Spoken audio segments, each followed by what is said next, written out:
ये bike invite करती है और जो मैंने टॉप स्पीड की इस जगह पर मतलब इस ट्रैक पर वो थी 155 की, तो वो मुझे बहुत अच्छा लगा। इंजन है क्योंकि नया नवेला इंजन, नया फ्रेम और नई नई बहुत सारी चीज़ें इस मोटरसाइकिल को अब कितना प्रैक्टिकल बनाती हैं। बहुत सारी चीज़ें आपको अलग रूप में समझ में आने वाली हैं। जो यहाँ पर बदलाव किए गए हैं, एक तो इसमें फ्रेम में जो बदलाव है वो साफ साफ झलक रहा है। नमस्कार, मैं अमित द्विवेदी, आप सभी का स्वागत करता हूं अपने चैनल पावर ऑन व्हील पर। और आज मेरे साथ एक ऐसी मोटरसाइकिल है जिसके दीवाने बहुत सारे हैं और ये है 2024 KTM ड्यूक 390। और इस बाइक का मैं एक राइड रिव्यू आपके सामने लेकर आ रहा हूं क्योंकि कंपनी कह रही है कि 2.4 सेकंड में 60 की रफ्तार पकड़ लेती है और 5.4 सेकंड में 100 की रफ्तार पकड़ लेती है। तो क्या सब कुछ ऐसा कर पाएगी और इस कितनी कंफर्टेबल रहती है अमित द्विवेदी जैसे राइडर के लिए, और कैसी है इसकी आवाज़, और जब सिटी में चलाएंगे तो कैसा रहेगा परफॉर्मेंस, हाईवे पे कैसा परफॉर्मेंस रहता है, और कुल मिला के जो इसका इंजन है क्योंकि नया नवेला इंजन, नया फ्रेम और नई नई बहुत सारी चीज़ें इस मोटरसाइकिल को अब कितना प्रैक्टिकल बनाती हैं, कितनी बदल गई है,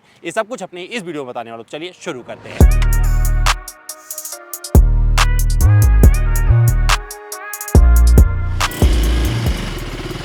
तो चलिए बात कर लेते हैं KTM ड्यूक 390 के राइड परफॉर्मेंस की। कंपनी कहती है 2.4 सेकंड में 60 की रफ्तार पकड़ लेती है। चलिए देखते हैं, 1 2 3 गो।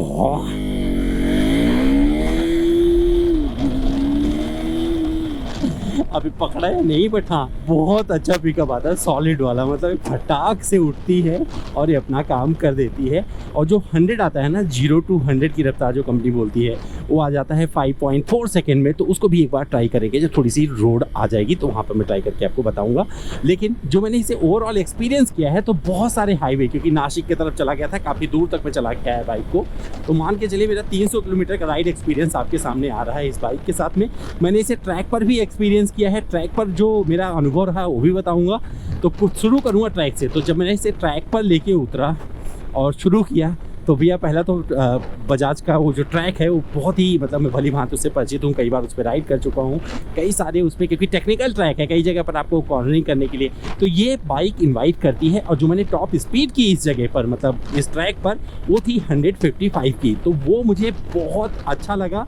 और इस बाइक के लिहाज से जो इसका परफॉर्मेंस था, जो नया एक रिफाइनमेंट भी आपको समझ में आएगा इस बाइक में, तो वो कहीं से भी आपको डिसअपॉइंट नहीं करता है।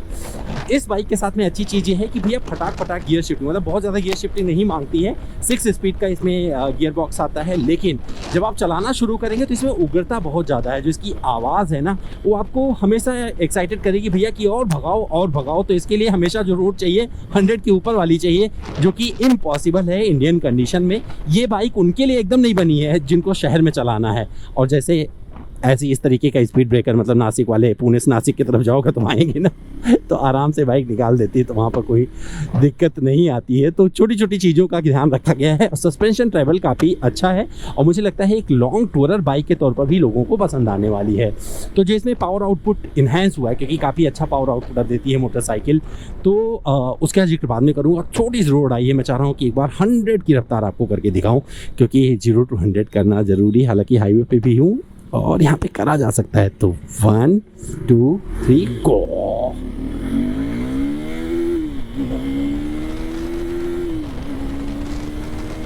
और ये तीसरे गियर में पार हो गई 100 की रफ्तार।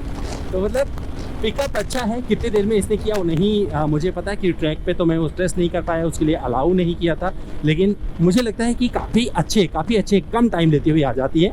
और शिफ्टिंग मतलब 3rd गियर में मैंने वहाँ तक पहुँचा दिया इस बाइक को, तो आप समझ सकते हैं। तो जो इसकी उग्रता है, इंजन का जो परफॉर्मेंस है, वो कहीं से आपको डिसअपॉइंट नहीं करने वाला है।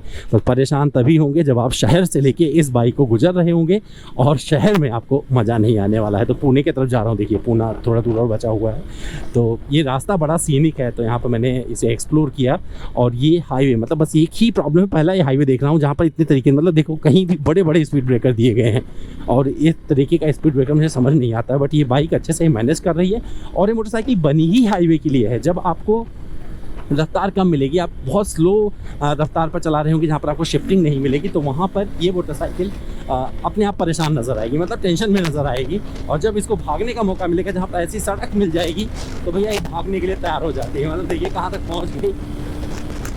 तो ये ये एक रफ्तार की तरफ भागने की कोशिश करती रहती है। मेरे जैसे राइडर जिनको पसंद है 100 पर चलाना, उनकी इस अनुशासन सीमा को भी ये पार करने की कोशिश करती है। लेकिन आपको बताऊं 100 पर चलाने में बाइक मज़ा नहीं आती है। तो जब इतना पैसा लगा रहे होंगे तो वहाँ पर सोचिएगा कि किस लिए से खरीद रहे हैं। तो टॉप स्पीड अचीव करती है, टॉप स्पीड से भी ज़्यादा जा सकती है अगर आपको खुले रास्ते मिल जाते हैं और जो कंपनी दावा कर रही है उस दावे पर खरा उतरती है। सस्पेंशन सेटअप अच्छा है, हालांकि ऊबड़ खाबड़ रास्ते बहुत अच्छे से ये हैंडल नहीं कर पाती है क्योंकि टायर ऑन रोड टायर है। तो वहाँ पर अगर आप ट्रैक वगैरह इससे करेंगे या लॉन्ग टूरिंग करेंगे, लंबी दूरी की यात्राएं करेंगे तो अभी मज़ा आने वाला है। थोड़ा सा मेरे हाइट के हिसाब से लगता है कि मैं ज़्यादा टैंक के साइज मतलब इस पर आके एकदम इंस्ट्रूमेंट क्लस्टर मेरे टच हो रहा है। लेकिन जब थोड़ी देर आप चला लेंगे, इसे यूज टू हो जाएंगे तो कोई दिक्कत नहीं आने वाली है। मुझे पक्का पता है एडवेंचर तक आते आते जब एडवेंचर आएगी तो उसमें बहुत सारी चीज़ें आपको अलग रूप में समझ में आने वाली हैं। जो यहाँ पर बदलाव किए गए हैं, एक तो इसमें फ्रेम में जो बदलाव है वो साफ साफ झलक रहा है। फ्रेम हैवी हुआ है लेकिन बाइक का वजन कम हुआ है, तो कई जगहों से बाइक के वजन पर को कम करने की कोशिश की गई है, चाहे वो डिस्क हो या कुछ और पार्ट्स हो। तो वहाँ से वजन निकाला गया है और ये मोटरसाइकिल लगभग 4-5 किलो हल्की हो गई है पहले की तुलना में। और अगर बात करेंगे कंफर्ट की तो कंफर्टेबल लगेगी आपको। पिलियन कितना कंफर्टेबल होगा उसका नहीं पता मुझे, जब तक पिलियन बैठा के चलाऊंगा नहीं, उसका मैं ओपिनियन नहीं लूँगा, नहीं बोल सकते हैं।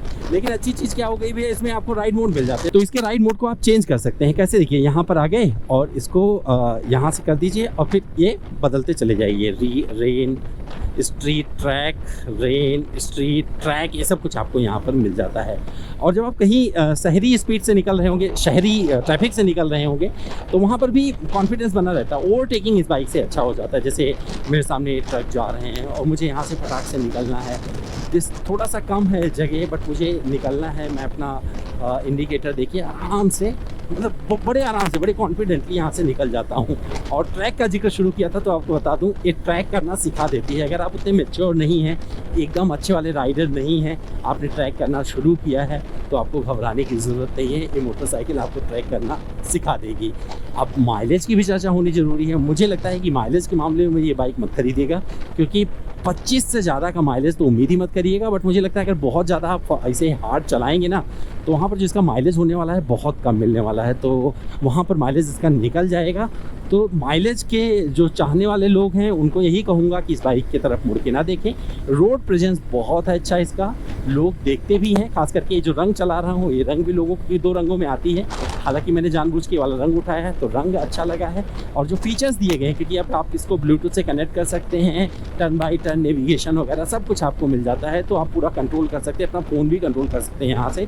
तो ये सारी चीज़ें यहाँ आपको मिल जाती हैं। हैंडल काफ़ी अच्छा लग रहा है मुझे।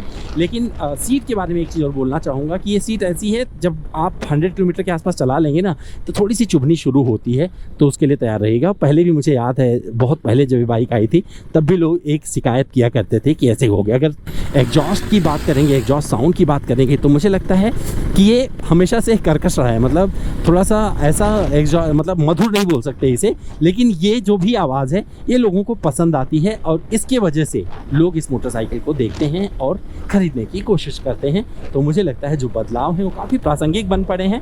टैंक भी बड़ा मिल गया है, अब 15 लीटर का टैंक मिलता है, पहले आपको 13.5 लीटर का मिलता था। और यहाँ पर ये सब एडजस्ट कर सकते हैं। तो यहाँ पर WP के जो ये सस्पेंशन दिए गए हैं ये आप सामने भी एडजस्ट कर सकते हैं और पीछे भी सॉफ्ट या हार्ड जिस तरह की आपको राइड चाहिए उस तरीके से एडजस्ट कर सकते हैं। पर एक बार फिर वही आएगी, भैया ये इतने राइडर कौन से हैं, क्योंकि ये बहुत इंथुजियास्ट राइडर जो खरीदेगा वही सब ये सब करने वाला है, जो ट्रैक वगैरह करेगा। नहीं तो नॉर्मल डेज में आप चला रहे होंगे तो इसे स्ट्रीट मोड में रखिएगा और चलाते रहिएगा, मज़े लेते रहिएगा और इसकी उग्रता से जूझते रहिएगा कि भागना चाहिए आप भगा नहीं पाएंगे। पर यही दिक्कत आने वाली है इस बाइक के साथ में। मेरे जैसे राइडर के अगर हाइट के हिसाब से देखेंगे तो मुझे लगता है कि हाँ कंफर्टेबल है, थोड़े देर बाद मैं यूज टू हो जाता हूँ और इसे मैं लंबी दूरी की यात्राएं करना पसंद करूँगा। जैसा कि मैंने इसे किया और इसे जब चलाना शुरू करोगे ना तो रुकने का मन नहीं करेगा। कॉर्नरिंग बहुत अच्छी है, फीचर्स इसमें भर भर के दिए गए हैं। सेफ्टी फीचर भी ABS वगैरह बड़े अच्छे से आ जाता है और इसके ट्रैक्शन कंट्रोल को आप अपने स्विच के माध्यम से कंट्रोल भी कर सकते हैं, जो भी आपको चाहिए। तो ये सारी चीज़ें निकाल के दे देती है और यहाँ पर आपको क्या करना पड़ेगा, एक्सप्लोर करना पड़ेगा ये मोटरसाइकिल। मेरा तो फर्स्ट राइड इंप्रेशन है इसके तहत, बस इतना ही बता सकता हूँ कि इसमें फीचर्स भर भर के दिए गए हैं। बटन लेफ्ट हैंड वाला देख लीजिए और यहाँ से खेलते रहिएगा और आपको सब कुछ मिलता रहेगा। लैप हो गया, राइड हो गया, ABS जो भी आपको चाहिए यहाँ पर सब कुछ मिलता जाएगा। तो उसके लिए आपको थोड़ा सा टाइम निकाल के इस मोटरसाइकिल के से साथ जीना पड़ेगा। बाइक इन्फो वगैरह सब कुछ आपको यहाँ पर ये बाइक दे देती है। मुझे फीचर्स वाइज बहुत अच्छी लगी, और एक चीज़ और खास लगी मुझे इसमें कि भैया यहाँ पर सी टाइप चार्जिंग पोर्ट दिया गया है। तो अगर आपका मोबाइल मतलब सी टाइप वाला है तो आप उसे चार्ज कर सकते हैं। तो उन युवाओं का ध्यान रखा है कंपनी ने जो आजकल एप्पल का फ़ोन यूज़ करते हैं या सी टाइप वाले ज़्यादातर फ़ोन यूज़ करते हैं, तो उसका इन्होंने पूरा ध्यान रखा है और ये सारी चीज़ें यहाँ पर आपको मिल जाती है। ब्रेकिंग बाइट्स बहुत अच्छे से आते हैं, तो महज कुछ दूरी में ये बाइक रुक जाती है और हमेशा आपके कंट्रोल में बनी रहती है। और इसे जब चलाना शुरू करेंगे तो ये ऐसे लगता है जैसे आप इसे व्हीली स्टॉप ही करना चाह रहे हैं, और ये उस तरफ आपको प्रेरित भी करती है।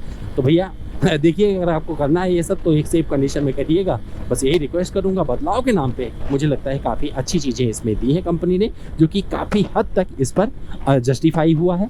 अगर इसके फेयरिंग की बात करेंगे तो फेयरिंग भी काफ़ी हद तक अच्छी लगेगी, और जो ग्रिप आ रहा है टायर से वो भी बहुत अच्छा लग रहा है। तो भैया मेरे इस फर्स्ट राइड इम्प्रेशन में फ़िलहाल इतना ही।